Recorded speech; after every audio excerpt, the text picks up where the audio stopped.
I buried my wife on a gray Thursday in late October, and the wind carried the last of the maple leaves across the church steps like a quiet warning. We'd been married 47 years. In all that time, we never kept separate bank accounts, never slept angry, and never missed a Sunday at St. Paul's on Main. But there was one boundary she held like a locked vault, the attic in our old Dayton house. From the day we signed the deed, Gloria said, "Please don't go up there." She never raised her voice. She didn't explain. She would simply smooth the skirt of her dress, offer me a tired smile, and change the subject. I told myself every marriage has its quirks. I let it go. I thought letting it go was love. After the funeral, I shook hands until my knuckles ached. Folks from the neighborhood told the same stories about Gloria. The peach pies for the church sale, the way she sat with widows, the roses she coaxed from stubborn soil. I nodded and thanked them, the way a husband is supposed to. But all the while, that odd rule tugged at me. Why an attic? Why for so long? Why never an explanation? When the last casserole found a place on my counter and the house went quiet, the lawyer stayed behind. He was a mild man in a brown suit who looked like he'd rather be anywhere else. He placed a small ring of brass keys in my palm and said, "Your wife asked me to give you these when the time came. One of them opens the attic." He might as well have handed me a spare mailbox key. The words still hit like stones. I kept the keys in my pocket that whole afternoon, walking through each room like it might talk back. Her sweater still hung on the chair by the window. Her reading glasses sat on the nightstand on top of a devotional she'd marked with a ribbon. I could smell her hand lotion on the towels. The house had the stillness homes get after a passing, the kind of quiet that makes you set the radio on low just to prove the world is still moving. I stood at the bottom of the attic stairs before sunset and rested my hand on the rail we had painted the year we moved in. The steps are narrow and steep, the kind you take sideways when you're carrying boxes. Houses have their own voices, pipes settling, the hum of a refrigerator, branches brushing the siding. That evening all I heard was my own heartbeat. I told myself I'd wait a week. I told myself I'd ask the pastor to say a prayer. But grief is a poor listener. It decides the hour for you. I walked the hall, past our wedding picture, and the photo of us at Niagara Falls the year she insisted I buy a silly poncho. In every frame Gloria smiled like she knew a joke I didn't. By the fourth lap, that smile felt like a dare. Then I did what people do when they're torn in two. I bargained. I would carry the keys upstairs and set them on the top step. I wouldn't unlock anything. If I could go to bed with those keys on the stair and not touch them, maybe I could leave Gloria's wish alone. Maybe I could sell the house as it was, pack up her cookbooks, and move closer to my sister down in Cincinnati. Maybe the attic could die with her. Here's the trouble with maybe. It doesn't put a lid on questions. It flips them open. When the streetlights blinked on and the house slipped into that hollow hush, I picked up the old storm lantern from the pantry and climbed. Halfway up I stopped, not from fear, but from the strange feeling that I was trespassing in my own life. The door at the top was plain pine, paint chipped where a person's thumb would press. I slid the brass key into the lock. It turned like it had been waiting. The door creaked once. Cool air came out that smelled like cedar and dust. I lifted the lantern and stepped inside, and my breath left me. This wasn't a storage space with Christmas lights and family junk. The attic had order. Shelves ran the length of the walls. Boxes sat in neat rows with handwritten labels in Gloria's careful script. 1972, 1980, 1991, 2009. A folding table held a stack of ledgers, and a black fountain pen laid straight as a compass needle. On a corkboard hung clipped articles, each marked with dates and notes in red pencil. I put the lantern on the table and opened the box marked 1972. Photographs. Not of birthdays or vacations. Men outside courthouse doors, men shaking hands in front of banks, men stepping into shiny cars. On the back of each photo Gloria had written names and places. Toledo, Gary, Louisville. Some faces wore uniforms.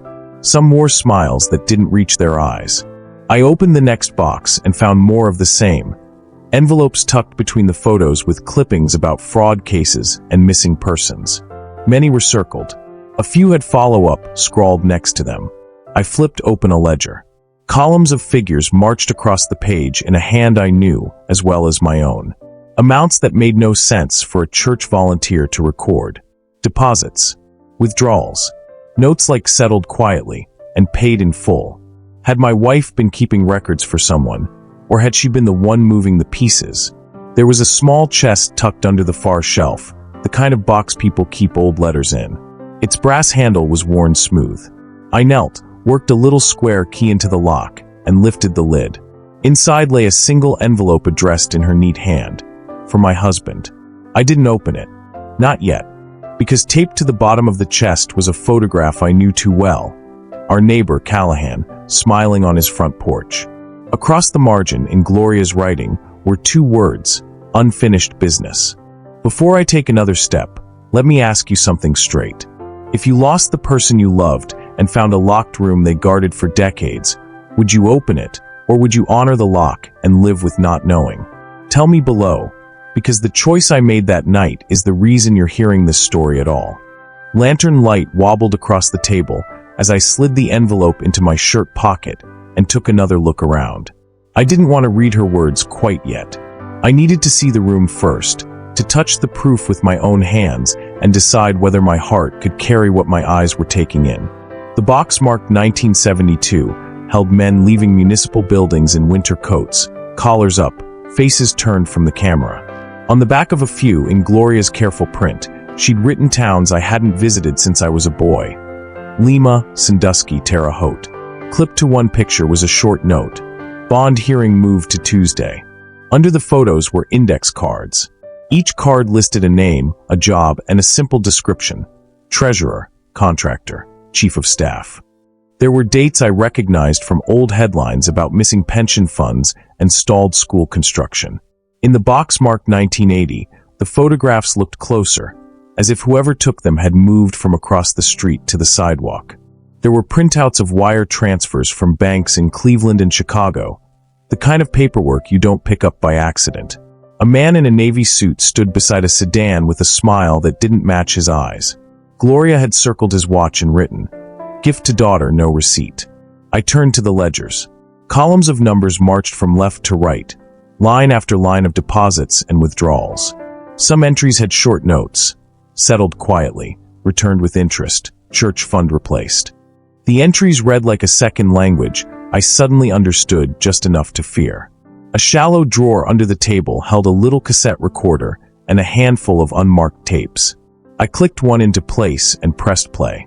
Static hissed, then a man's voice filled the space. Too casual, talking like a person who didn't know he was being recorded. "Same deal as last time," he said. "Just make sure the bid looks clean." I hit stop before he finished and set the recorder down.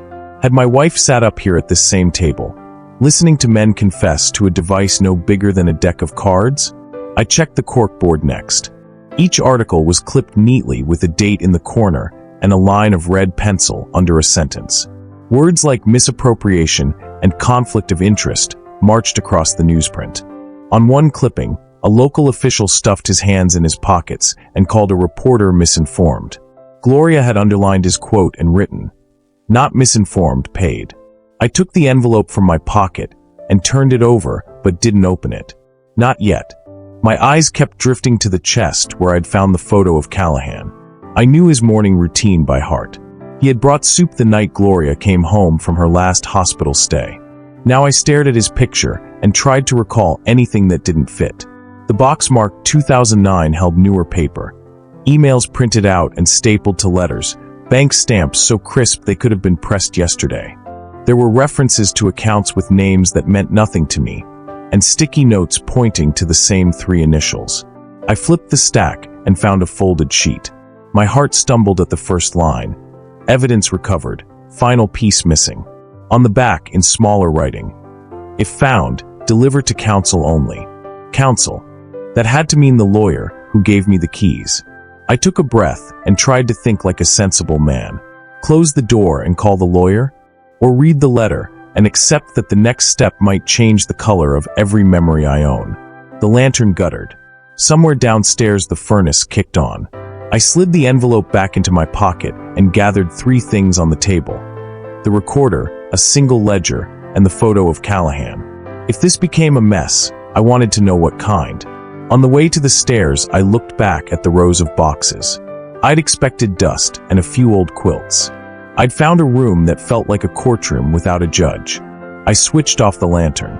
"Gloria," I said, "what did you get yourself into?" The dark didn't answer.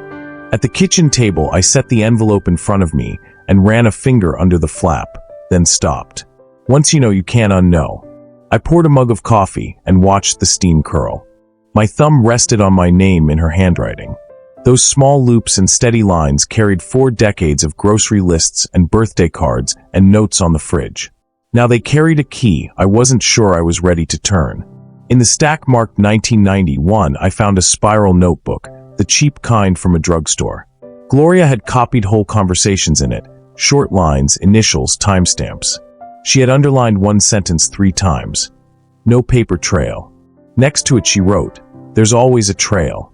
I pressed my palm to the page and could almost see her here, listening, watching, waiting for the pattern to appear. "Tell me something honest. If you were me, if the person you trusted most left you a room full of questions and one sealed answer, would you read it tonight or leave it till morning? Either way, once that seal breaks, a lot more than paper opens." I took the small chest down from the attic and set it on our dining table, the one Gloria polished every Saturday morning like it was a mirror to our life. The house was quiet. Even the clock in the hallway seemed to soften its tick, like it knew I was about to open something meant to change me. The letter was on top, folded twice, edges worn like it had been opened and closed 100 times by hands that hesitated. On the front, in her neat church handwriting, she wrote, "For you, when grief is lighter than truth." I broke the seal. "My love," it began, "if you're reading this, then I'm trusting you with the part of me I could not share while I was still beside you. I kept a vow to protect the people our city forgot, even when the law was tired or bought. I listened. I watched. I collected things other people threw away. Receipts, letters, numbers scribbled on napkins. Over time, those scraps formed a map. And the map led to men who smiled on Sundays and stole on Mondays. I had to sit down. I could hear her voice in every line, plain, steady, never dramatic. My fingers shook, but not from anger. It was something else, something like pride and fear fighting inside my chest. She went on. It started with the church pantry funds that didn't add up. Then the utility bills at the old folks' apartments, always a little high for the same floors. I learned to keep copies. I learned to ask simple questions that sounded harmless. When answers didn't match, I kept digging. Please don't be upset with me for keeping this attic closed to you. I wanted you safe. I wanted you clean. I closed my eyes and saw her back in the kitchen, quiet, listening while neighbors talked. I thought she was just being kind. She was gathering pieces. The letter shifted. You will find tapes. Some are phone messages. Some are voices people gave me when they were tired of swallowing the truth. I kept them because truth is slippery.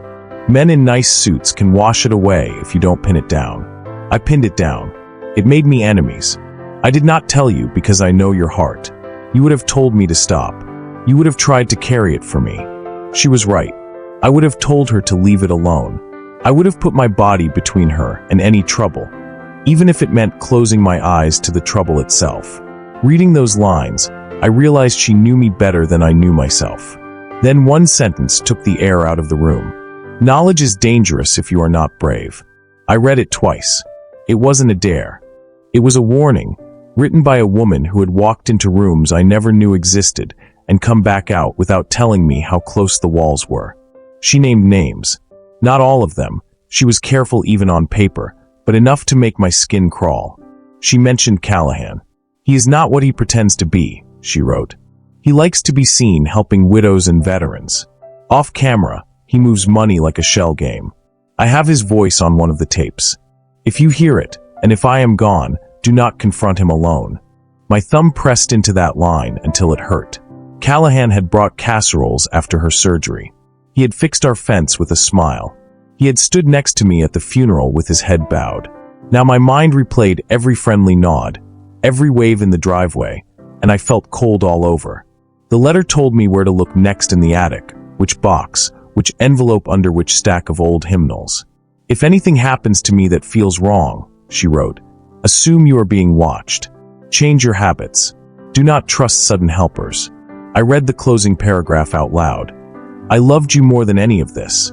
If I kept you in the dark, it is because darkness is sometimes a blanket and sometimes a trap.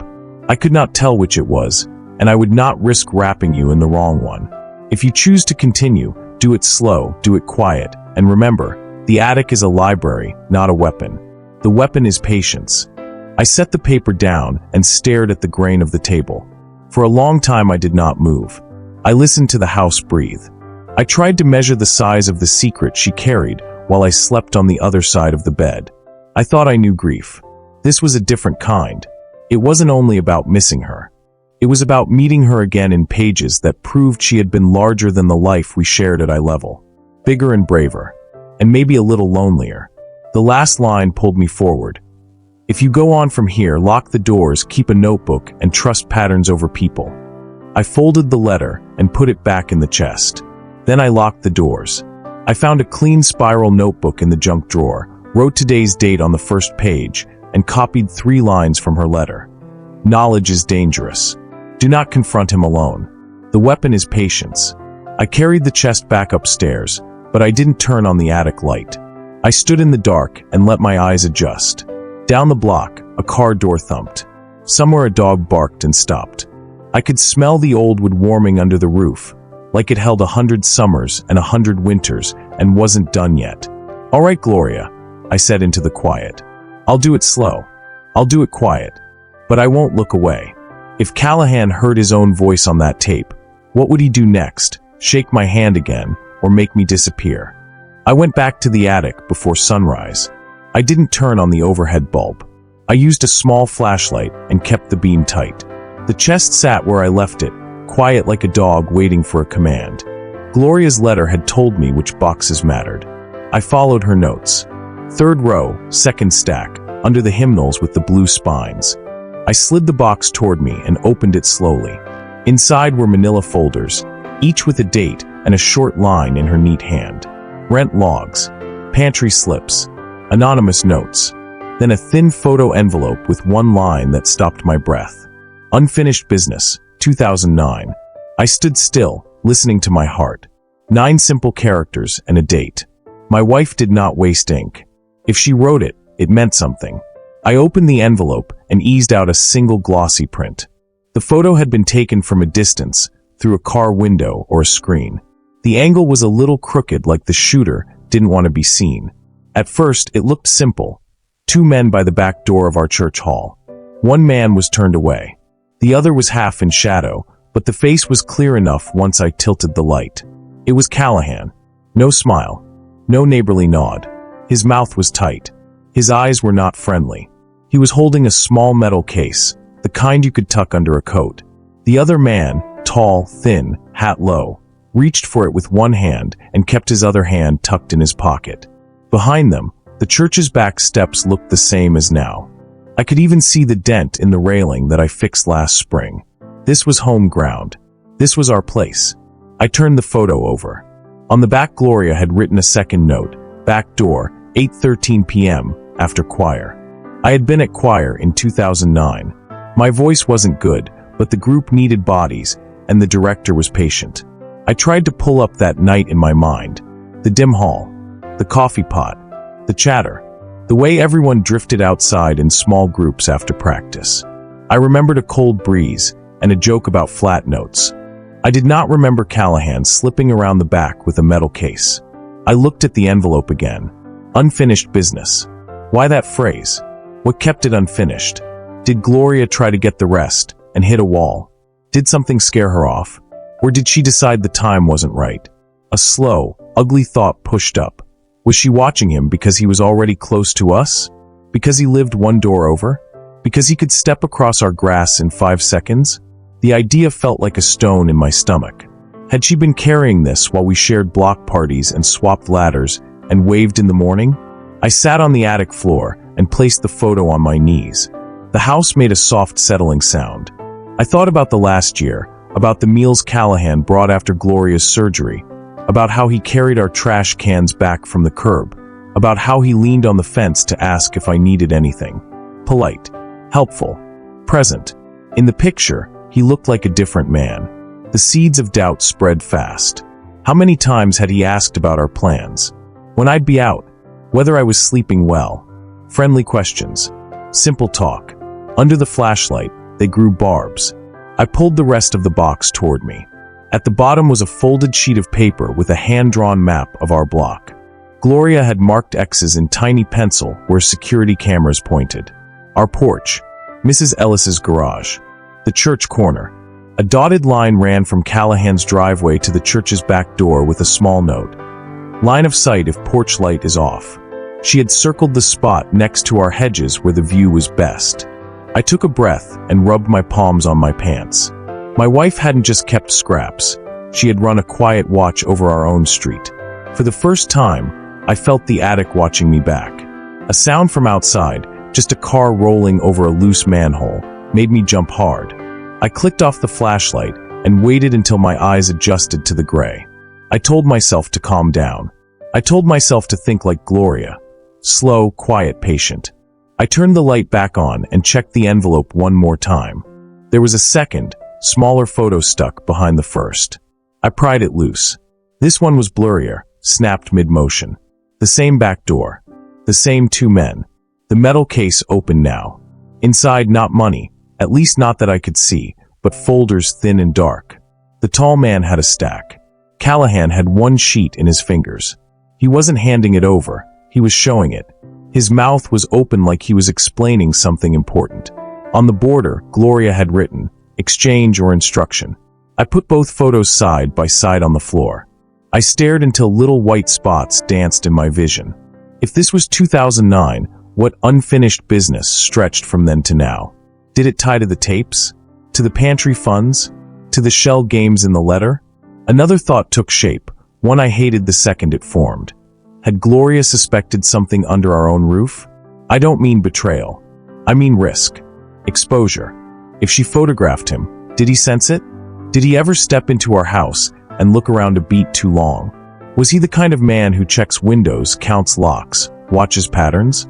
If he had been this close to something, and if Gloria had tapes with his voice, then he had reason to keep his eye on us. On her. On me. I slid the photos back into the envelope and wrote today's date under Gloria's note. Then I took my new notebook and wrote a list. Ask choir director about 2009 schedule. Check church board minutes around that date. Find the tape with his voice. Fix the gap under the backyard gate. Change the porch light timer. Simple tasks. Nothing loud. The point was to move without waving my arms. I carried the envelope downstairs and made a copy on the old printer in the den. I put the original back in the chest and the copy in my pocket. If I had to talk to anyone, I needed the picture on me. But I also needed the original safe. On the way back up, I paused in the hallway and looked through the peephole. Morning had come. The street was normal. Kids on bikes. A dog tugging a man down the sidewalk. Callahan's driveway was empty. His curtains were drawn. I boiled water for tea and stood at the sink. My hands shook a little. I made a plan for the day. Play it same as always. Wave if I saw him. Don't show the tremble. Fix the gate before noon. Go to the church office after lunch. Ask soft questions. I looked again at the envelope on the counter and felt the house tilt, just a degree. We had lived next to a picture I did not know existed. We had planted flowers, grilled hot dogs, shared storm warnings, and somewhere inside those years sat a night where a metal case opened by the back door. I picked up my keys and the copy of the photo. I kissed my fingers and touched them to the line on the envelope where Gloria had written unfinished. I whispered, I'm finishing it. What was in that metal case? And why did Callahan choose our church's back door for the handoff? I reached the law office just after lunch. The hallway smelled like paper and old coffee. Mr. Ames opened his door before I could knock, as if he had been standing behind it, listening for my steps. Come in, he said, voice low. He didn't offer a seat at first. He locked the door, closed the blinds halfway, then pointed to the chair across from his desk. The room dimmed. I read Gloria's letter, I said. I found photos. I have questions. He watched me for a long second, his eyes soft but careful. Your wife was good at two things, he said finally. Quiet work. And protecting you. Protecting me. The words landed heavy. He opened a thin file drawer, slid out a brown envelope, and set it between us. My name was on the front in Gloria's handwriting. Under it, only if he asks. I'm asking, I said. Ames didn't touch the envelope again. He kept his hands folded. Before you open that, he said, you need to hear something plain. Gloria had enemies. Not loud ones. The kind who smile on the sidewalk and talk about weather. The kind who don't like loose ends. My mouth went dry. Neighbors. He didn't answer that. People who move paper for a living. People who think a wrong number on a form is just business. Your wife kept receipts. She kept voices. She kept patterns. That made her a problem for men who prefer fog. He reached down and brought up a second envelope from his briefcase, heavier, sealed with a red sticker across the flap. This one is from me, he said. It's not friendly. It's not for comfort. It's for safety. What's inside? Names. Dates. A map of where to stand and where not to stand. He looked older when he said it. I made it after she came to me 3 years ago with proof I wish I had never seen. I touched Gloria's envelope with my fingertips, then the second one. The desk felt cold. Ames leaned back. She delivered something once, he said. Not money. Not cash. Truth. She put it in the right hands, almost. But truth changes shape when men with power sit on it. It turns into a favor. It turns into silence. He slid a legal pad toward me. I'm going to ask you 3 questions. Answer yes or no. I nodded. Have you found any recordings yet? Yes. Have you listened to a man making plans behind the church? Not yet. He drew a breath. Have you seen any sign that someone else has been in your house since the funeral? I stopped breathing for a second. The back gate. The porch timer. The curtains. Little things. Maybe nothing. I don't know, I said. That's almost always a yes, he said. He didn't say it to scare me. He said it like a weather report. Change your locks. Today. He tapped the heavier envelope. This tells you which locks. Silence stretched. I could hear a copier run somewhere in the building, then stop. We sat in it. Why didn't she tell me? I asked. About the enemies. Because you would have stood up in the daylight, he said, cutting gently across my words. And she needed a shadow. He slid Gloria's envelope a single inch closer to me. Open this first. In the hallway outside, not in here. If you cry, do it in the stairwell. No shame in that. Then, when your hands are steady, open mine at home with the lights off. I swallowed. Why the lights off? Because the street can see your windows. I stood. My legs didn't want to work right away. He walked me to the door, then paused with his hand on the knob. One more thing, he said. Gloria asked me to say this exactly. He will try to be your friend before he becomes your problem. Callahan, I said without meaning to. He didn't blink. I didn't say a name. But you heard one, I said. He let that hang. Then he opened the door. The bright hall made me squint. I stepped out with both envelopes and heard him lock the door behind me. In the stairwell, alone between a gray landing and a half-busted light, I opened Gloria's envelope. Inside was a short note and a thin key on a string. My love, if you are here, it means the pattern grew teeth. This key opens the box that scared me most. It is in the place you hate going, the crawl space under the church stage. Use gloves. Do not go alone. And when you hold the tape with his voice, remember what I wrote. Patience is the weapon. I know you. You will want to shout. Don't. Wait for the right room. Behind the note was a photocopy of a police report from 2010, a case number I didn't recognize, and 4 lines blacked out with a heavy marker. On the margin, Gloria had written, filed then lost. Ask Ames for the unredacted. I closed my eyes. I could see the church stage, the warped boards, the smell of old varnish. I could feel the dust in my throat just thinking about it. By the time I reached the street, the sky had that thin brightness that makes everything look honest, even when it isn't. I put the key in my pocket and felt its small weight like a clock ticking. I had come for answers. I left with proof that answers would come with a price. And somewhere inside these 2 envelopes, the price had a face I already knew. Gloria hid evidence that ties straight to Callahan's past. and the tape with his voice is sitting in the dark waiting for me to press play. It was near midnight when I heard it, the low hum of an idling engine outside my window. Not passing, staying. I turned off the bedside lamp and let the house go dark around me. The night pressed close, thin curtains, thick quiet. I moved slow, the way a hunter moves when the brush crackles if you breathe too loud. At the front window, I eased one finger under the curtain edge and peered out.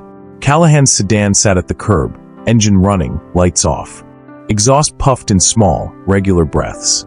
His silhouette was faint behind the glass. He wasn't on his phone. He was just there, watching or thinking or both. I stepped back and felt the old floorboard near the vent complain. I froze. The engine never changed tone. Gloria's words ran through my head. He will try to be your friend before he becomes your problem. He had been every kind of helpful neighbor, all the way through the funeral. He had patted my shoulder with warm hands. He had looked me in the eye and told me to rest. Now his car idled at midnight like a clock that refused to tick. I killed the hallway nightlight and slipped to the back door. I checked the new lock twice. The gate I'd fixed this afternoon held firm when I put a little pressure on it. I stood in the kitchen and listened to my own breathing until it settled into something that didn't shake. He didn't come to the door. He just sat. I imagined him with the same tight mouth from the photo. I imagined his eyes on my porch, my curtains, my hedges, looking for patterns. Gloria had written trust patterns over people. Tonight the pattern said he wanted to see what I would do with the dark. I did nothing. I let the house be a stone in a river. I moved to the den, slid open the bottom desk drawer, and lifted out a small flashlight and the heavier envelope from Mr. Ames. I didn't open it. Not yet. I only held it. It felt like a brick wrapped in paper. The car idled on. I pulled the phone from my pocket, typed a message to myself so the thought had somewhere to go. If he is testing the lights, don't give him a blink. I put the phone face down. Minutes stretched. The engine made a soft vibration in the glass. Somewhere a freight train moaned its long, lonely horn and then went quiet. I thought about the key in my jacket, the crawl space under the church stage, the tape that might have his voice on it. I thought about how death is supposed to end the watching. Here it had only turned it. A movement at the curb. He opened his door and stepped out slow, like an old man easing a bad knee, though I knew his body was strong. He stood by the car and looked at my house the way a man looks at a field he once owned and lost. Then he closed the door without a slam, walked to the passenger side, opened the glove box, and took something out. A folded cloth. A small notebook. Hard to tell in the dark. He pocketed it and stood still again, head slightly tilted. For a second, I thought he would come up the walk. He didn't. He turned his head toward my hedges, then toward the church steeple rising black at the end of the block. The engine kept idling even with him outside the car, as if he wanted it ready for a quick leave. My heart was loud in my ears. I reminded myself of the list. Slow, quiet, patient. I imagined the tape in the crawl space. If it had his voice on it, maybe tonight was about timing. Maybe he was reminding me he exists in the night too. He put a hand on the roof of the car, leaned in, and said something to himself I couldn't hear. Then he looked straight at my window. I stayed still. He couldn't see me in the dark, but his gaze felt exact, like a finger on my chest. He got back in the car. The idle deepened a fraction, like a low growl. And then, nothing for a full minute. He didn't drive away. He didn't move. He sat. A small sound from the back porch made my head snap around. Not the house. Outside. A tiny scrape, like a shoe testing a step. I slipped down the hall, held my breath, and watched the silhouette through the frosted pane. No figure. Just the suggestion of weight. I clicked the deadbolt to check it, silent, and waited. The scrape didn't come again. I thought of Gloria's crawl space key and the note, "Do not go alone." I thought of her line about danger having teeth. Tonight, the teeth were in the air itself. At 12:17, the engine finally rose, and the sedan pulled away from the curb without headlights for half a house length. Then the lights flicked on, and it rolled down the block like any other car going anywhere else. I stayed where I was for a long count of 60. Then I exhaled. I walked the inside of the house with the flashlight off, pressing on windows, testing latches, learning the sounds the old wood makes when it is honest, and when it is not. Everything held. But the quiet had a new shape now. I stood in the den and looked at Ames's envelope. I broke the seal. On top was a one-page sheet titled, "If he comes at night." It was a checklist. Phones to power down, lights to leave off, numbers to call from a payphone in the morning, not tonight. At the bottom, a single line written in blue ink, not typed. If Gloria's death felt too neat, trust that feeling and prove it before you speak it. The room seemed to tilt again. The funeral doctor's voice came back, clean words, a clean cause. I realized how fast I had accepted that neatness, because it hurt less. At the very bottom of the stack was a copy of a coroner's memo with a date stamp and a note from Ames. This version was never filed. Ask why. I turned off the last light and let the house be dark, and I knew what tomorrow had to be. If the tape under the church holds his voice, it might hold the reason my wife didn't die the way they told me. Morning came pale and thin. I set the heavier envelope from Mr. Ames on the dining table and sat with a pen like it could steady my hand. I kept the blinds half closed. The street sounded normal: trash truck, a jogger's steady shoes, a dog shaking its collar. I broke the red seal and slid the papers out in a neat stack. The first sheet was a summary in Ames's type print. Pattern of transfers: Church Pantry Fund, Neighborhood Beautification, Account, Shell LLC's personal mortgages. Names ran down the margin like fence posts. Some I knew, some I didn't. Callahan's name sat in the middle like a knot in the wood. Next to it, a note: Introducer plus courier, denies control. I turned the page. Bank statements with round numbers that made no sense. Checks cut on odd Fridays. A spreadsheet printout with 3 columns. IN hold wash. Someone had drawn an arrow from wash to a box labeled consulting fees. My stomach turned. This was the kind of theft that wears clean shirts. Money meant for old folks' pantry shelves and winter heating had been walked through a series of smiles and signatures until it came out white and proud. I felt heat rise in my face and then drop cold. Halfway down the stack sat a typed memo with a county watermark. The title line read, Disposition of 1436 Wilcox Avenue. That was our church annex. Below it, transferred by quitclaim to Green Development Partners, June 22, 2011. In the notes, Republic on record, M. Green. I flipped to the next page and froze. It was a deed. Real ink. Real stamps. A notary seal pressed deep. The building we all believed was owned by the church, our storage rooms, our free coats closet, had been signed away 14 years ago. The signature line said Martha Green in smooth loops. The second signature, witness, was a name I knew too well, Patrick Callahan. I read it twice and then a third time, hoping the loops would turn into something else, that a letter would change shape and save me from the meaning. It held. Callahan had stood in a room and watched ink turn our space into someone else's property.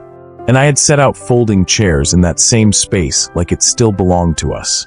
Ames's note at the bottom in blue ink. Gloria found this deed after the transfer. She could not reverse it. She looked for the buyer. The trail split.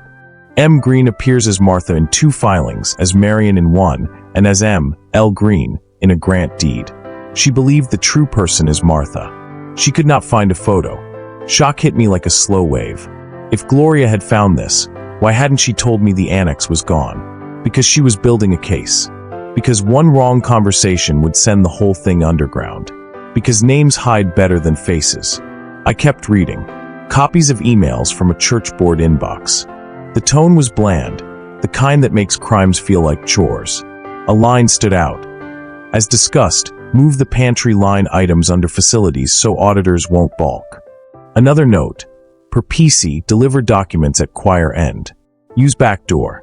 PC could be anyone, but my eyes saw it as Patrick Callahan and would not see it another way. Near the bottom, a single sheet, handwritten by Gloria. No greeting. No softness. Just this. He is courier, not brain. The brain has a woman's patience. Last piece is with me until I find the woman behind the name. If I'm gone, use the key. The edges were worn like she folded and unfolded it while she thought. I pictured her at this same table, lamp on low, pencil tapping as she mapped a life I didn't know. I found a smaller envelope stuck to the back cardboard. Inside lay 2 items. The first was a photocopy of a cashier's check stub. $48,500 to Green Development Partners, Memo Asset Review. Signed by a board treasurer who moved away in 2012. The second was a blank index card with a single line in Gloria's hand. The last piece is not paper. I set everything down. Not paper. What could make a ring of men nervous if it wasn't paper? A voice. A video. A key. The crawl space at the church pulled at my thoughts like a magnet. But the name kept ringing. Martha Green. Who was she? Did she live on our block once? Did she sing in our choir? Was Martha even real, or just a clean front for someone with a different face? I went to the sink and ran cold water over my wrists the way Gloria used to when she felt her heart beat too loud. The metal hissed and calmed. I looked back at the deed on the table and felt the room tilt. I had believed our annex was ours. We had painted those walls with kids from the youth group and ate donuts on those steps, and the paper said we were only guests. I took a photo of the deed on my phone and then thought better of it and deleted the shot. I made a paper copy on our old printer and put the original back in the envelope. I slid Ames's notes into a plain folder without labels. Then I opened my notebook and wrote in big letters across a clean page, "Who is Martha Green?" I stared at the ink until it almost blurred. Somewhere on paper, in air, or in someone's pocket, the last piece waited. If Gloria had kept it, she hid it for a reason. If she passed it to someone, she chose that person for a reason too. Who is Martha Green, and why did Gloria trust her? I climbed to the attic with a new kind of respect. Not fear. Not quite. Something like walking into a church when you are the only one there, and the room is waiting for your footstep to echo. I pulled the chest out, set it on the floor, and opened it with both hands. Beneath the folders sat a shoebox with blue tape across the lid. In Gloria's handwriting, "Attic Archive." I lifted it like it could break. Inside lay a neat grid of old mini-cassettes and a few micro SD cards, each tucked in a tiny sleeve. Every label was short and plain. Pantry 3, choir back lot phone, Ellis board talk, hallway call unknown man.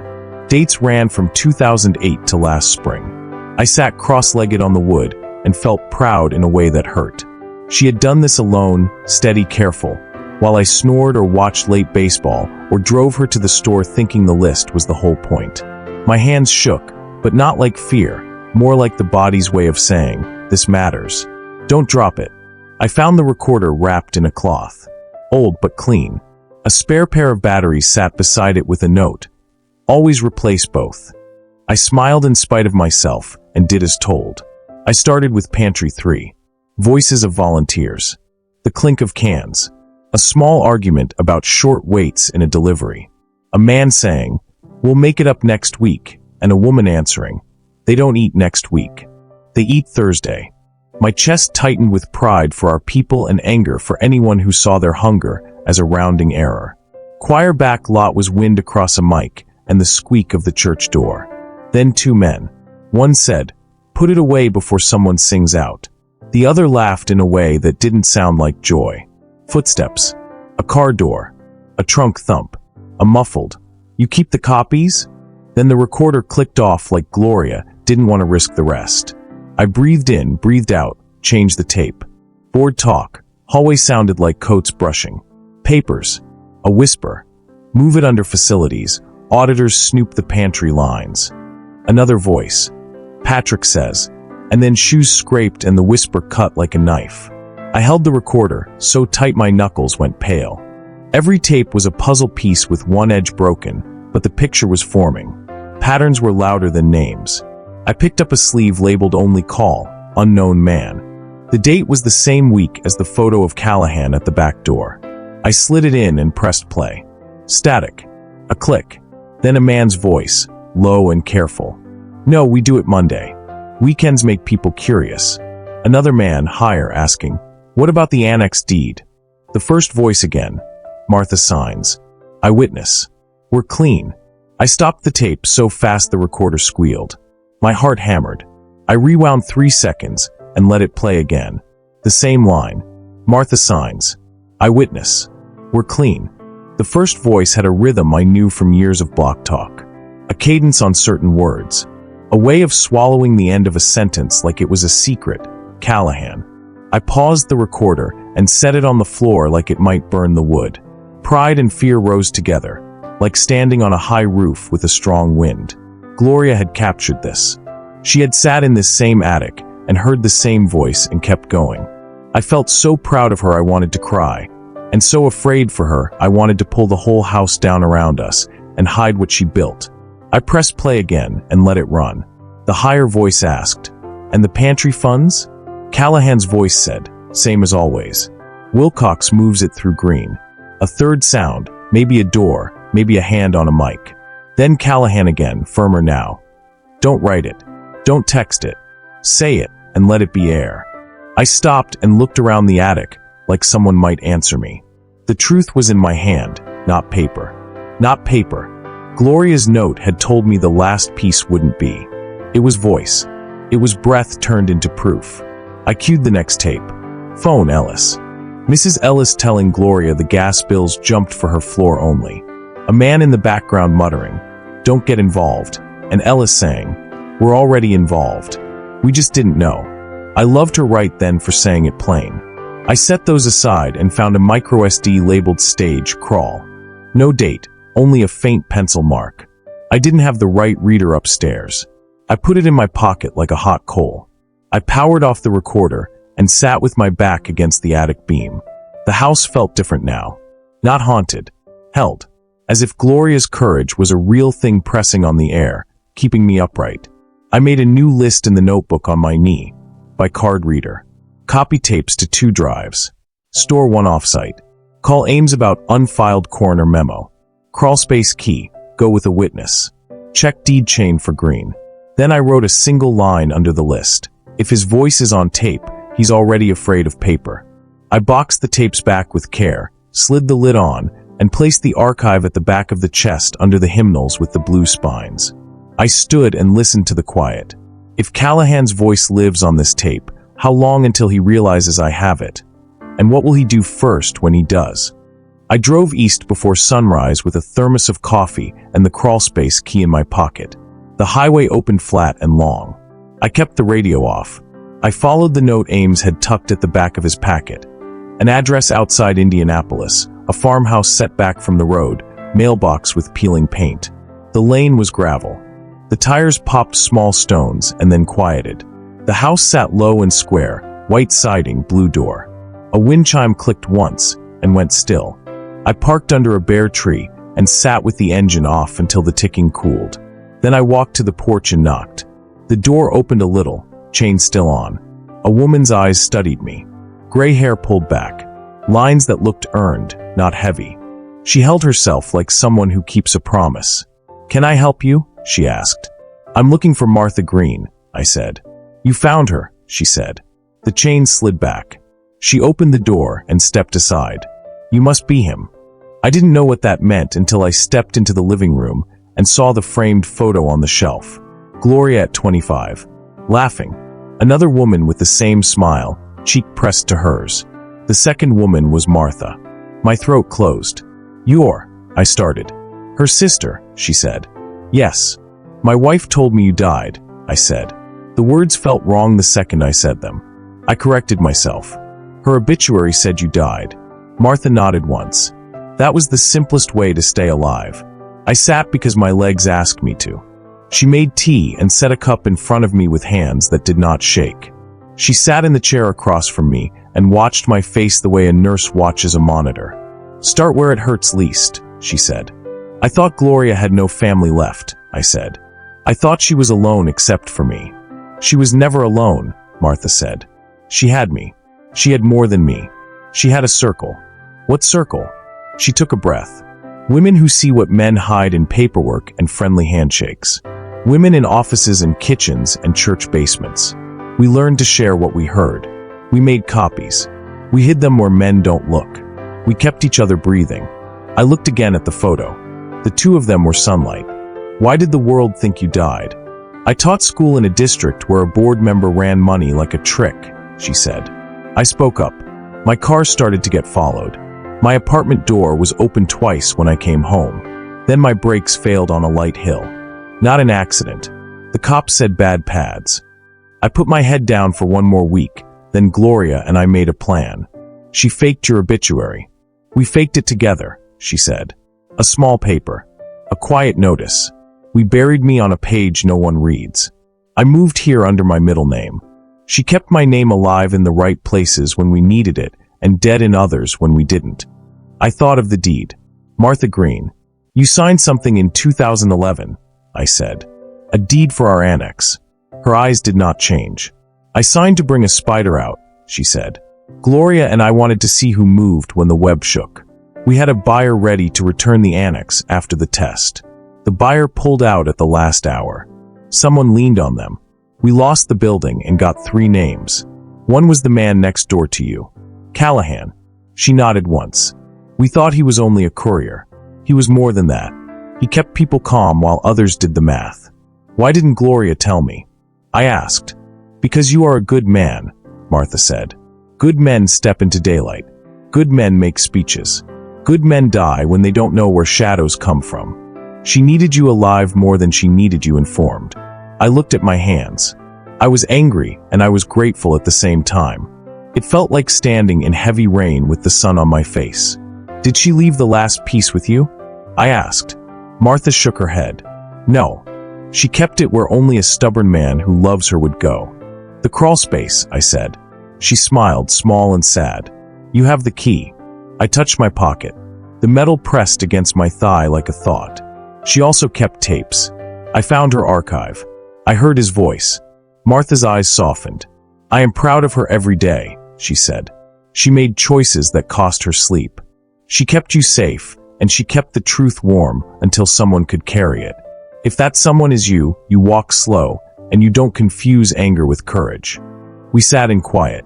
The wind rubbed itself on the siding and moved on. She stood and crossed to a small desk.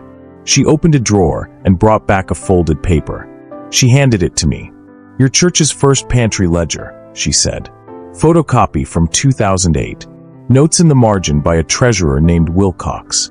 He used my name as a pass-through on a later file. We marked every place he touched. When you look at the new papers, match the marks.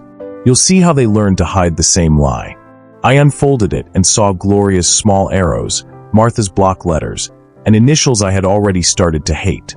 The pattern was plain. Gloria told me to tell you one thing if you ever came, Martha said. She said, do not confuse the network with gossip.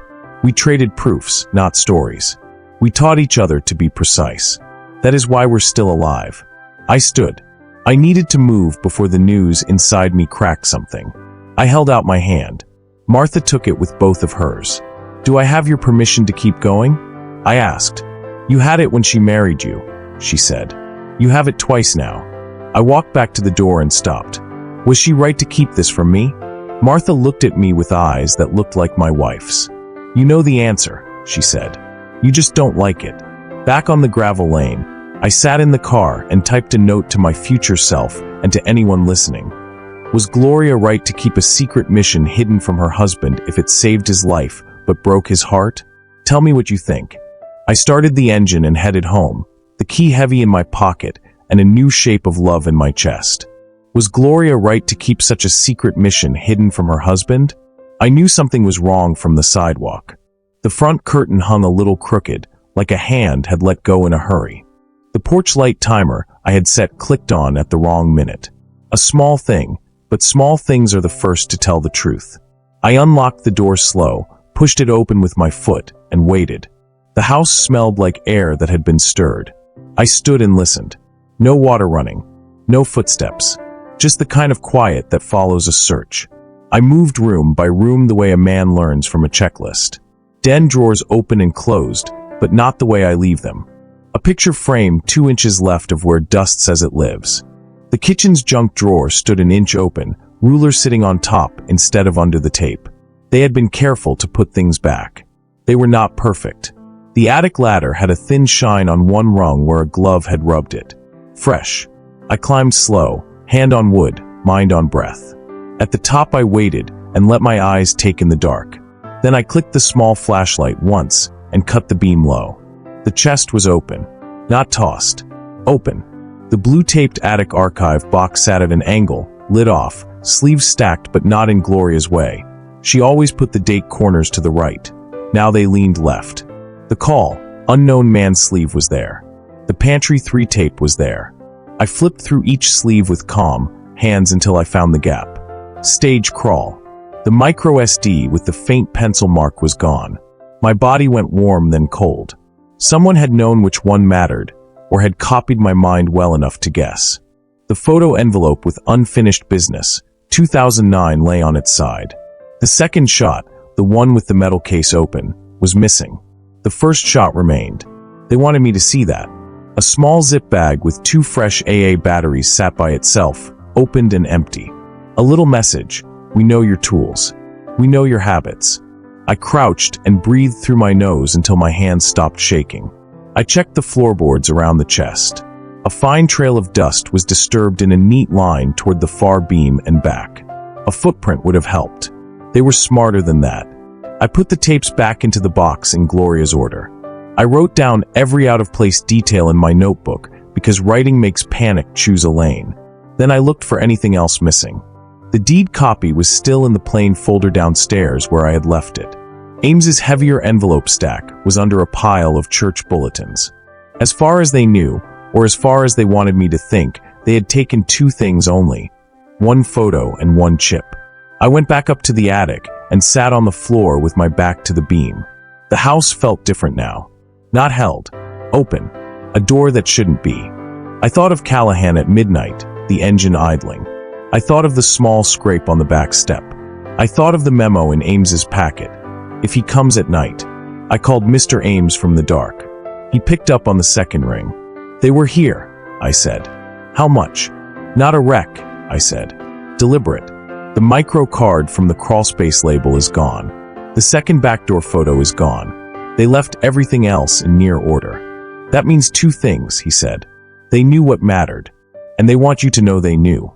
Callahan? I asked. Could be, he said. Could also be anyone who owes him or fears him. Assume more than 1 set of hands. Do I still go to the crawl space? I asked. You still go, he said. But you don't go tonight, and you don't go alone. You go when eyes are busy elsewhere. You bring a witness who doesn't scare easy. And you accept that if the card is gone, something else is not. What else? People who break in under your roof rarely leave without a mistake, he said. Find it. I hung up and did a slow, careful pass. Attic first, then hall, then den, then kitchen, then bedroom. In the den, on the underside of the desk, a strip of fresh tape that wasn't mine. I slid a nail under the edge and pulled it free. A tiny black dot clung to the adhesive. A listening pin? A crumb from a glove? I sealed it in a sandwich bag and wrote the time. I reset the porch timer. I wedged the attic ladder with a small shim only I would notice. I set a chair under the attic opening to make the climb awkward for anyone who didn't know the squeaky spots. I locked the back gate and tied a bell to the inside latch like it was a child's trick. I needed to sleep, but sleep is not part of this stage. I sat at the dining table and laid out the list like a meal. Call the choir director. Copy every tape. Buy a card reader first thing. Check the corner memo chain at the county office. Ask Martha who leaned on her buyer in 2011. Find a witness for the crawl space. Change the locks again. I held Gloria's letter and read the line I had copied. The weapon is patience. Patience felt like a dull blade tonight, but it was the only tool that wouldn't cut me first. The house clicked as it cooled. A car passed once, then not again. I imagined Callahan hearing his own voice and deciding what to do next. I imagined hands he could call. I imagined how it feels to be greedy and scared at the same time. I turned off the light and let the room go dark. I sat in the dark long enough to hear my own heartbeat slow to a steady drum. Then I whispered to the empty air, "You are looking for a tape I still know by heart. Who broke into my house, and how much do they know already?" The headline hit like a door slam I couldn't stop. Anonymous donor pledges $6.2 million to City Redevelopment Fund. The photo beneath showed the mayor smiling too wide, a row of clean suits behind him, and a banner about revitalizing corridors that used to just be streets where people lived. I read the piece twice. The money would move fast: grants, facades, tax credits.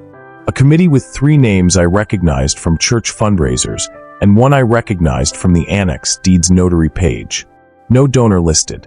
Civic-minded citizen, the article said. Prefers to remain private. I folded the paper and stared at the grain of the table until my coffee went cold. The timing was a knife. 2 days after my attic was touched. 1 day after the missing card. Now money flooded the same river where our pantry had been dammed for years. I called Ames. You saw it? I asked. I saw it before print, he said. They called me to see if our nonprofit wanted a seat on the committee. I said no. Callahan. I said. Anonymity is a useful garment, he said. But it always leaves ankles showing. If he used the tape, I said, he's not just scrubbing himself. He's making a statue out of soap. Ames let me sit in my own words for a beat. Your job hasn't changed, he said. Numbers don't cancel crimes. They complicate them. The more public, the more brittle. People who rush a reputation are telling you it's leaking. I hung up and spread the page on the table again. The article used the same words thieves love: impact, revitalization, community. None of them fed a pantry on Thursday. None of them explained why donations always arrive after questions get asked.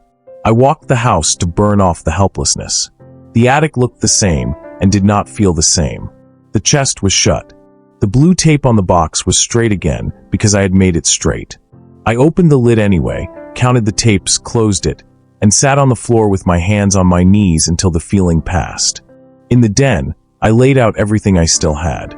The deed copy, the ledger photocopy from Martha, Ames's typed summary, the recorder, my notebook with sloppy lines and cleaner ones.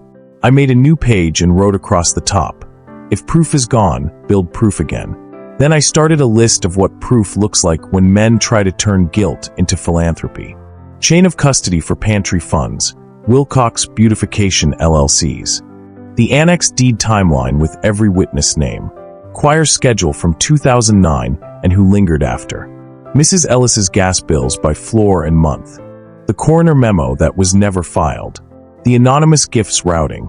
Who drafted the donor agreement, which bank wired the first tranche, who got the photo op. I took the list to the kitchen and taped it on the inside of the cabinet where we used to keep the cinnamon. If they took everything else, I wanted this one stubborn page to find me again. The phone buzzed. Martha. I saw the headline, she said without greeting. It's him, or it's someone who needs him clean. Can we prove it?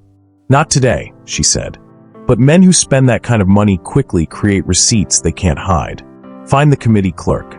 Find the procurement pipeline. Follow the signatures, not the speeches. I don't have the crawlspace card, I said. Then you have his fear, she said. Fear leaves fingerprints. He moved too fast. People will talk if you ask small. I feel like I'm punching glass, I said. You're wearing gloves, she said. It doesn't feel like a punch, but it still breaks the pain. I thanked her and hung up.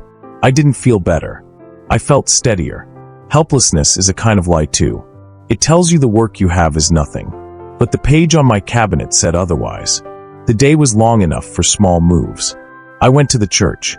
I asked the secretary for the choir attendance book around 2009. She brought out 3. I sat in the lobby with the hum of the soda machine and flipped pages. Names circled on a Tuesday in March. A note about a back door that stuck. A scribble. Ask PCRE copies. That might mean something or might mean nothing at all, and my brain just doesn't believe in nothing anymore. I copied only what fit in my pocket. On the way out, I put my head under the stage and smelled the dust. The crawlspace mouth looked like a throat that had swallowed too many secrets. I backed out and wiped my palms on my pants. At home, the newspaper lay where I left it. I read the last paragraph again. The fund would prioritize corridors near anchor institutions. Our church sat dead center in one. The annex they took was already marked on a redevelopment map with a color I knew meant available for repurpose. I closed my eyes and saw Callahan shaking hands under a banner, the tape in someone else's pocket, my wife's careful archive scattered by a gloved hand. I wrote one more line in the notebook. Philanthropy is a mask that sweats. Then I turned the page and drew a square for every step I could still take without proof. Questions to ask, copies to make, patterns to trace. Because the only thing worse than losing the tape would be acting like it was the only truth I ever had. If they've stolen our proof and bought themselves a headline, how do I fight a clean story with dirty hands? I didn't plan it. I saw him as I turned onto our street, standing in his yard with a coil of hose, watering a strip of grass that didn't need it. The posture was casual. The eyes were not. He lifted his hand like a man who owns every block he waves at. I parked in my driveway and sat with my hands on the wheel until the engine ticked itself quiet. Then I got out and shut the door like any neighbor would. I didn't walk toward him. I let him come halfway, hose still in his grip like a lazy snake. "Morning," he said. "Paper have anything good in it?" "A donation," I said. "Big one." He smiled with only the top of his face. "City could use a win." "I prefer justice to wins," I said. "Justice is expensive," he said. "Sometimes a win buys you time to do it right." He said it like he was reading from a card. My jaw wanted to make a fist, but I kept my voice level. "Someone was in my house," I said. "Someone went upstairs." "That's a shame," he said. "People don't respect privacy anymore." "You respect it?" I asked. "I respect good fences," he said, glancing at the line where our yards touched. "I also respect good neighbors." The hose clicked and sputtered, catching sunlight like a string of glass. He watched the water more than he watched me. "What do you want, Patrick?" I asked. He looked at me then, really looked, and I saw the same tight mouth from the photo, the same calculation. "I want peace on this block," he said. "I want people to sleep at night." "Gloria slept," I said. "She slept because she did right."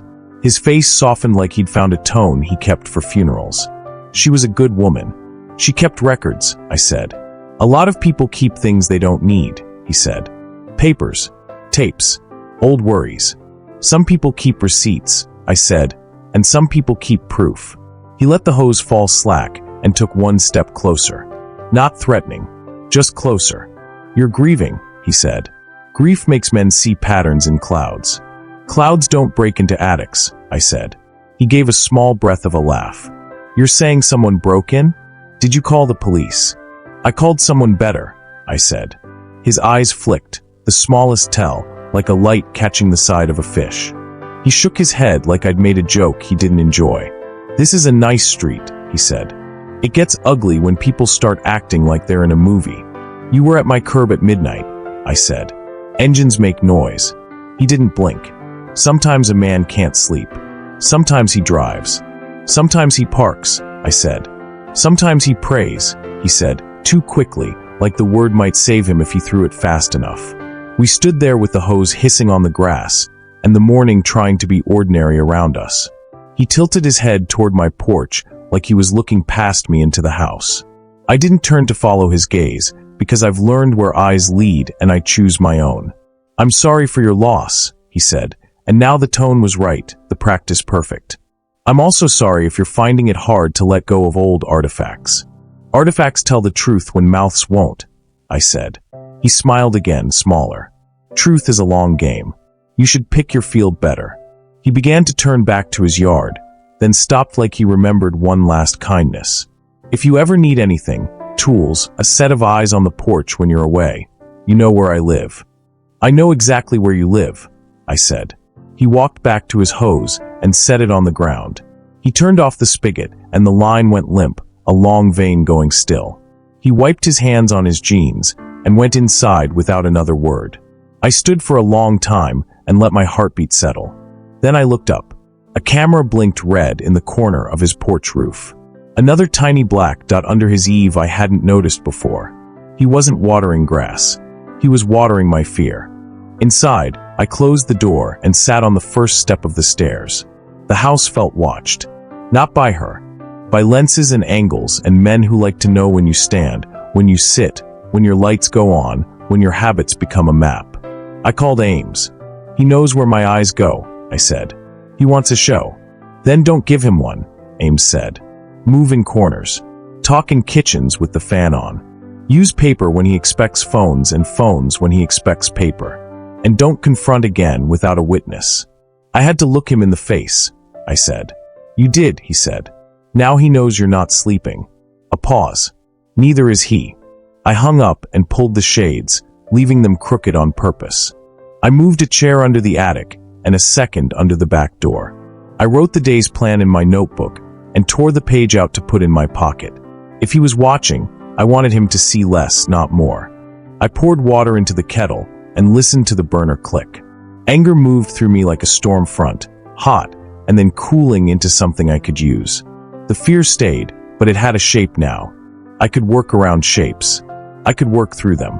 Standing at the sink, I saw my reflection in the window glass. I looked older than last week. I looked exactly my age. I thought of Gloria's letter, the line about patience being the weapon. I thought of Martha's hands, steady around a teacup. I thought of Callahan's hose, pointless on wet grass, the way men do small tasks when big guilt is chewing on their nerves. I lifted the kettle before it whistled and set it aside. The house was quiet and loud at the same time.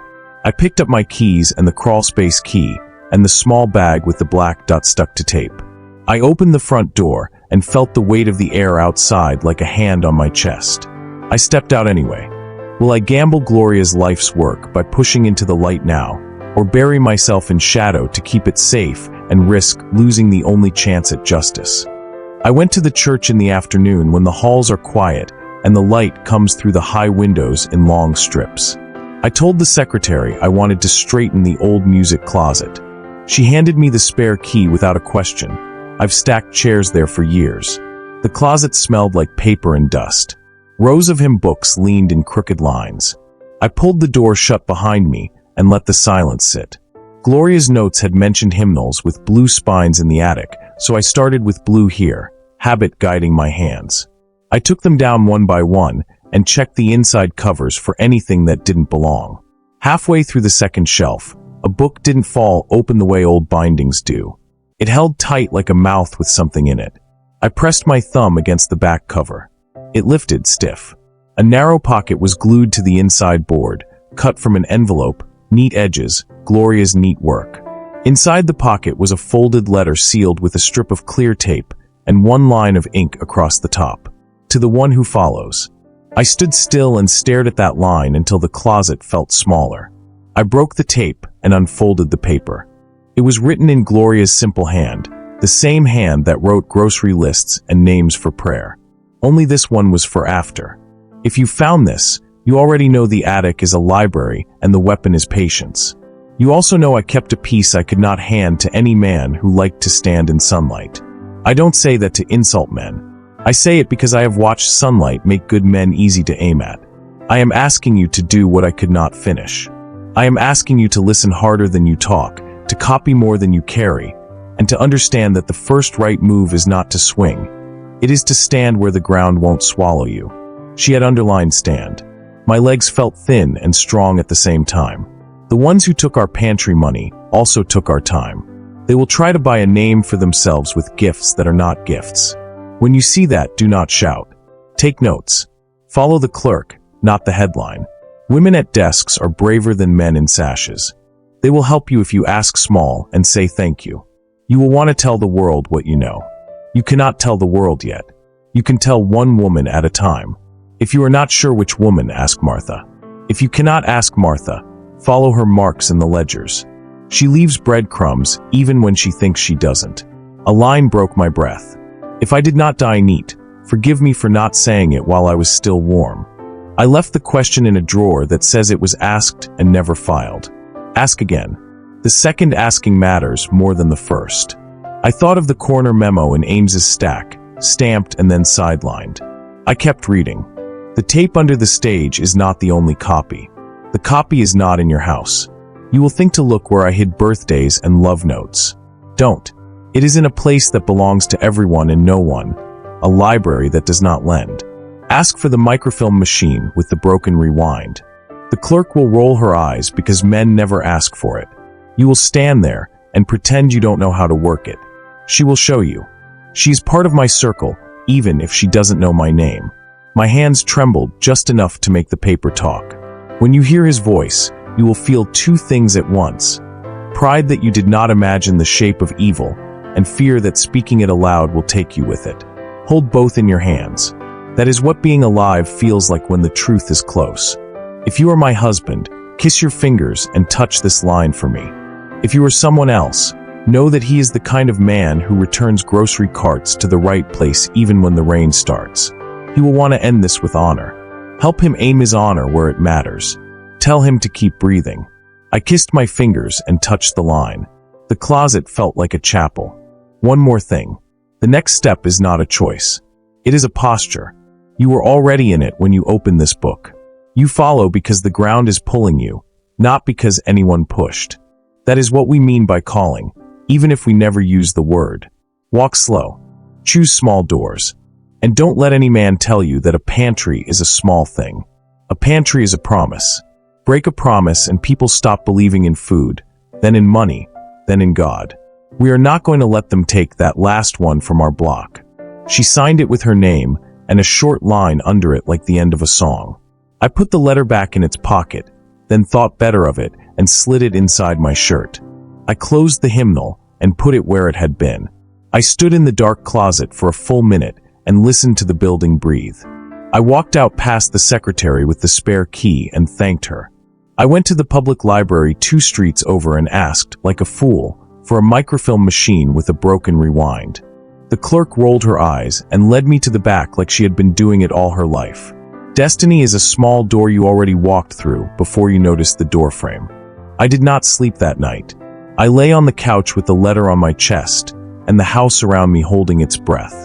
The question kept walking the floor. Burn it all and try to be a man at peace, or pick up what she set down and know there will be no peace until the end. Morning made coffee and not decisions. I cleaned the counter the way she did, not because it needed it, but because it made the room tell the truth. Then I sat at the table with 2 stacks. On the left, the things I could destroy to be safe, copies, notes, the list on the cabinet. On the right, the things I could carry if I chose the other road. Gloria's letter, the key, the tape list, Martha's ledger marks, Ames's checklist. I picked up the left stack and felt my heart ease for a second the way it does when you think about turning the car around before the bad weather. I could burn it. I could write a check to the pantry and a bigger one to the city fund and tell myself I did my part. I could let men build a plaque with our names under the word donor and pretend that was justice because it put my stomach at rest. I put the left stack down. It felt like a lie. I picked up the right stack. Fear came like a body blow and then settled into something I could breathe around. I read the letter again. The next step is not a choice, and I knew she was right. The choice had already been made the night I opened the chest and copied her lines into my notebook. The only thing left was to live like the choice was real. I called Martha first. "I'm in," I said. "You were in when you knocked on my door," she said. "What's today?" "Library," I said. "Then the clerk for the donation fund. Then the county office for the memo. I'll need a witness for the crawl space tomorrow." "I'll be your witness," she said. "I'll bring my own gloves." I called Ames. "I'm not going to the police yet," I said. "I'm going to build the chain." "That's the road," he said.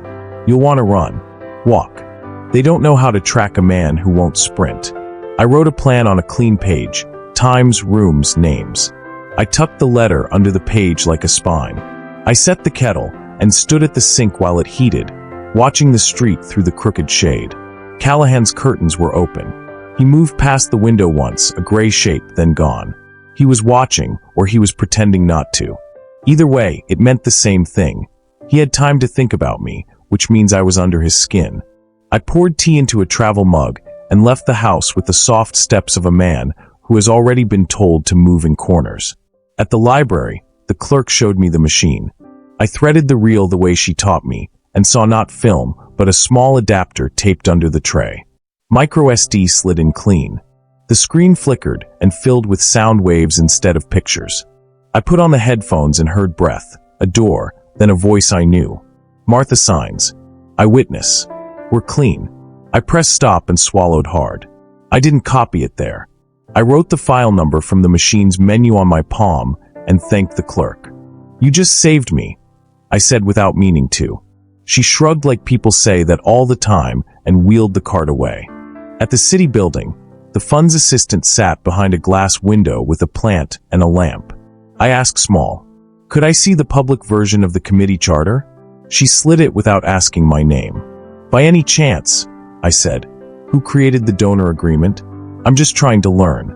She pointed at a typed line, prepared by Wilcox and Ames LLP.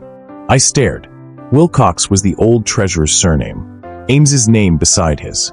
A twist of the knife, and an opening. I wrote down the docket number. At the county office, I asked for the memo that was never filed. The clerk looked in a drawer that squeaked and found a copy stamped received, but not entered. We had a system change that week, she said, bored. Things fell sideways. I asked for a certified copy and paid cash and said thank you like a habit. Back home, I laid the certified memo next to the deed copy and the ledger marks.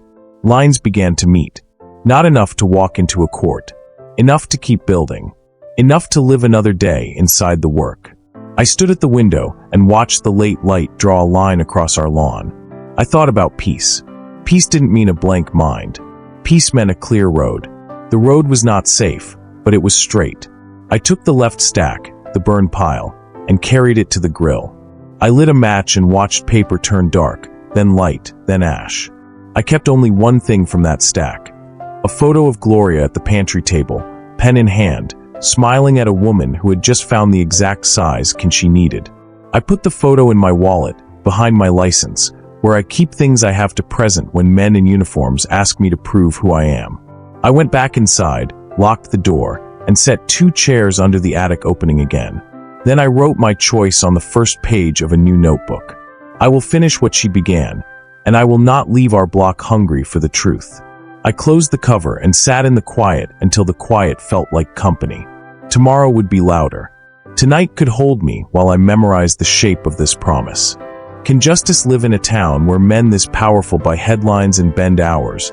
Or will I have to break their clock to give our street its time back? Morning comes quieter now. Not safe, just honest. The house settles and the street hums and the light finds the places it always found. As if to say, you can keep living while you keep fighting. I make coffee the way she taught me and set 2 cups out by habit. One stays full. I don't pour it away right off. I let it sit and cool, a small ceremony for what remains. On the dining table, the new notebook with the first page written in a steady hand.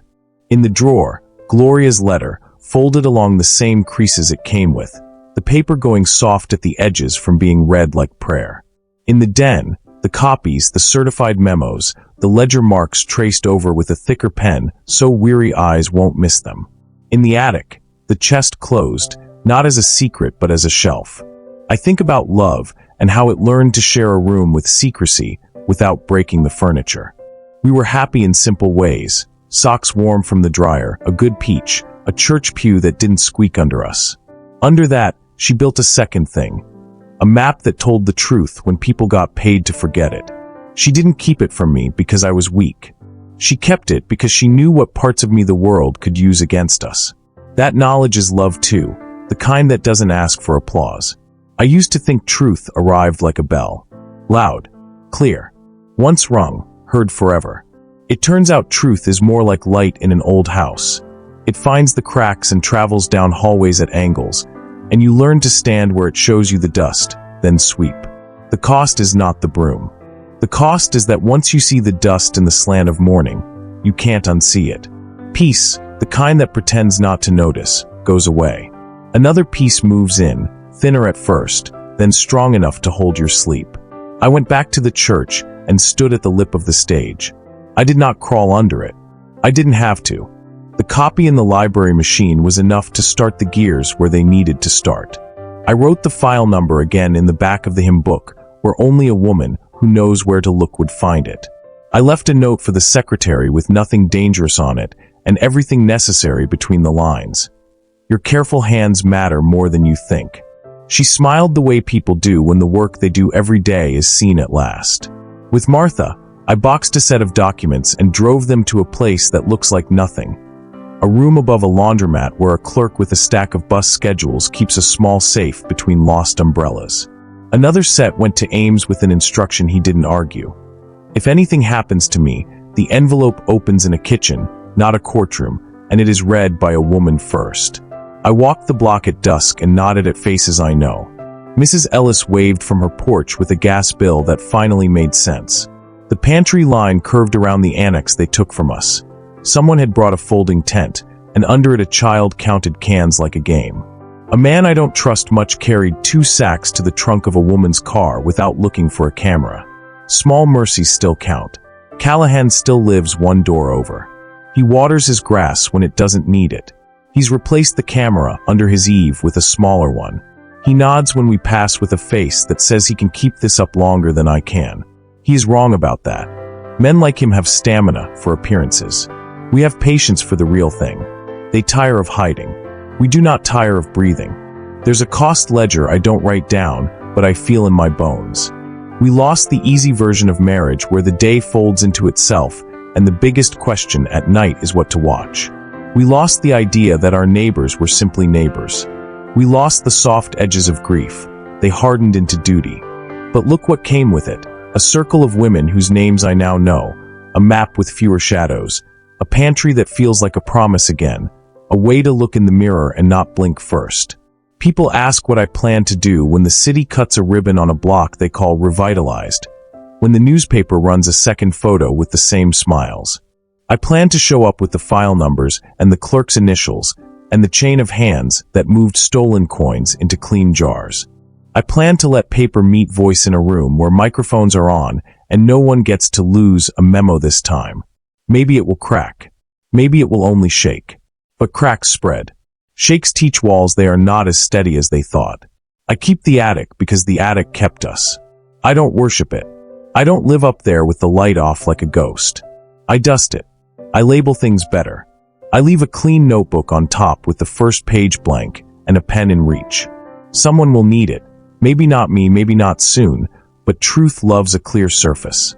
At night, I sit in the kitchen with the fan on low and read from her letter out loud. I stop at the line about calling and speak it to the room. The next step is not a choice. It lands different now. Not heavy. True. The kind of true that doesn't ask for faith because it already brought its own. I thought the attic was the end of our life as it had been. It was. It was also the beginning of the life we owed our street. Both can be true. The old piece is gone. The new piece is made daily like bread. I do one more simple thing. I put a label inside the hymn book pocket where her letter slept all those years. It says, in the plain print of a man who has found his lane, if you found this, leave something better than you took. Maybe one day a person with steady hands will slide their own note in there, and our small circle will grow by one. That is how you keep a promise alive longer than your body. In the end, what we have is not a banner or a plaque. We have a pantry that opens on Thursdays and a clerk who knows where the honest paper lives and a row of hymn books hiding a map for anyone who needs it. We have neighbors who lift their eyes a little quicker when a car idles at midnight. We have the sound of children counting cans and the quiet knowledge that some men will always try to buy a clean name with dirty money, and some people will always be here to make the math show its face. I wash the second cup and set it back in the cabinet. The habit remains. The ache remains. So does the work. I am not a hero. I am a man who learned to keep records and ask small and move when the ground tells me it's time. I am a husband who finally understands the shape of his wife's courage, and I am grateful that she left me a way to find my own. Gloria's attic was not an end. It was a beginning. If this were your house and your attic, would you protect your peace or take up the fight?